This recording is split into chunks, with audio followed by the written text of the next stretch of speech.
যেমন তার দুনিয়ার জিন্দেগি ছিল তেমন তার মৌত হয়েছে, তেমন তার মৌত হয়েছে। গান শুনতে শুনতে সে চলছিল, আর গান শুনতে শুনতে তার মৌত হলো।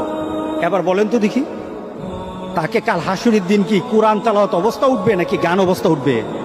বলেন। তুমি জানো না তোমার মৌত কখন, পৃথিবীর কেউ জানে না তার মৌত কখন। সুতরাং তোমার মৌতটা যেন এমন না হয়, মৌতের পরে এমন রেকর্ড তোমার দুনিয়াতে থাকবে যে রেকর্ডের কারণে তুমি কবরে শুয়ে শুয়ে গুনাহ পাবা। এমন রেকর্ড যেন তোমাদের না থাকে। আমাদের এমন সতর্ক হওয়া দরকার আছে, আছে কিনা বলেন?